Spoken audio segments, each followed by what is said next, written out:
Actually ஒரு மிகப்பெரிய ஒரு மேடை. இந்த மேடையில் வந்து எப்படி நான் லேட்டாக வந்தனோ அதே மாதிரி இந்த படத்துக்குள்ளேயும் சர்தார் டூங்கிற இந்த ஃபேமிலிக்குள்ளேயும் நான் கொஞ்சம் லேட்டாக வந்திருக்கேன். பட் ஒரு 10 வருஷத்துக்கு முன்னால் மித்ரன் வந்து ஒரு கதை இதே இடத்துல, அதாவது சர்தார் ஒன்னோட கதை அதை வந்து இதே இடத்துல என்கிட்ட சொல்லியிருக்கிறாங்க. அப்போ ஒரு வாட்டர் பாட்டில் வச்சு வாங்கி அப்போ கதை சொல்லியிருக்கோம். அப்போ நான் வந்து இவர் வந்து அவருடைய தாட்ஸ், அவருடைய ஸ்கிரிப்ட்ஸு, அவருடைய நாலேஜ் எல்லாமே எப்படி இருக்குன்னா, ஒரு என்ன சொல்கிறது, ஒரு இங்கிலீஷ் படம் பண்ணணும் அப்படிங்கிற மூடில் தான் இருக்கு. ஒரு ஹாலிவுட் ரேஞ்சில் இருக்கக்கூடிய கண்டென்ட் வந்து நம்ம தமிழ் கண்டென்ட்டாக இருந்தாலும், நம்ம ஊர் மக்களுடைய எமோஷன்ஸ் இருந்தாலும், அதை வந்து ஒரு இன்டர்நேஷ்னலாக அதை ப்ரெசென்ட் பண்ணணும்னு நினைக்கிறக்கூடிய ஒரு டெக்னிக்கலி ரொம்ப ஸ்ட்ராங்கான, எமோஷ்னலி ரொம்ப கனெக்டடாக படம் பண்ணக்கூடிய ஒரு டைரக்டர் இருக்குது. அவர் கூட ஒர்க் பண்ணணும்னு ரொம்ப ஆசை. ஸோ அது நிறைவேறி இருக்க கடைசியாக அப்படிங்கிறது எனக்கு ரொம்ப சந்தோஷம். எனக்கு ஒரு ஸ்பை த்ரில்லர் அப்படிங்கும்போது எனக்கு வந்து என்ன சொல்கிறது, அது இப்போ திடீர்னு தூக்கத்தில் எழுந்திரிச்சு என்னை பண்ண சொன்னாலும் எனக்கு பண்ணக்கூடிய ஒரு கான்ஃபிடென்ட் இருக்கக்கூடிய ஒரு கிரவுண்ட் இது. ஆக்சுவலி எனக்கு அதனால இது ரொம்ப பிடிக்கும் நார்மலாக. ஸோ இந்த படம் எனக்கு கிடைச்சதுங்கிறது என்னுடைய திறமையை இன்னும் ஏதாச்சும் காமிக்க முடியுமே காமிக்கிறது கிடைச்ச ஒரு மேடையாக நான் இந்த சர்தார் 2 நான் பார்க்குறேன். கார்த்தி சார், நான் கைதிக்கு அப்புறம் பண்ணக்கூடிய படம் கார்த்தி சார் கூட எனக்கு எப்பயுமே அவரோட இன்புட் எனக்கு ரொம்ப பிடிக்கும். ஆக்சுவலி ரொம்ப ஜெனியூனாக கரெக்டாக வேற லெவலில் இருக்கும்.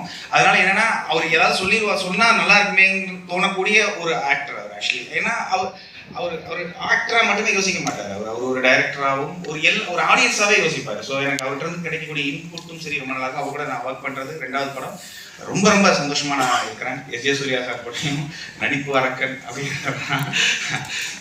ஸோ இந்த படம் ஒரு ஃபேமிலி ப்ரொடக்ஷன் ஹவுஸில் பண்ணுற மாதிரியான ஒரு ஃபீல் எனக்கு கொடுக்குது. ஏன்னா பிரின்ஸ் பிக்சர்ஸ் எப்பயுமே அவங்க எப்பயுமே என்னை ஒரு மியூசிக் டைரக்டர், ஒரு டைரக்டருங்கிற அந்த ஒரு இதுலேயே டீல் பண்ணவே மாட்டாங்க.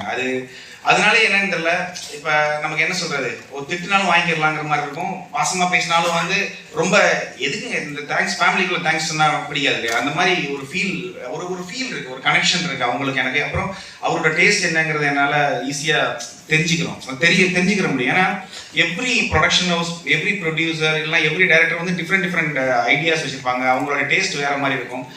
பட் அது எல்லாமே சில டைம் ஒர்க் ஆகும், சில டைம் ஒர்க் ஆகாது, சில டைம் ப்ராப்ளம்ஸாக க்ரியேட் ஆகும். பட் இவங்க கூட எனக்கு அப்படி கிடையாது. நான் டிஃப்ரெண்ட் சேனலில் கூட படம் பண்ணியிருக்கிறேன்.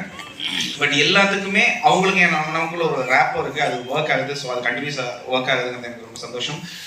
சர்தார் 2க்கு நிறைய பிளான் பண்ணுறோம், நிறைய மியூசிக்கலி ஏதாச்சும் பண்ணணும் அப்படிங்கிற ஒரு ஆர்வமும் ஒரு வெறியும் இது கன்ஃபார்மாக இருக்குது. அது கன்ஃபார்மாக உங்களுக்கு எல்லாருக்கும் பிடிக்கிற மாதிரி பண்ணுவேங்கிற ஒரு நம்பிக்கை இருக்குது.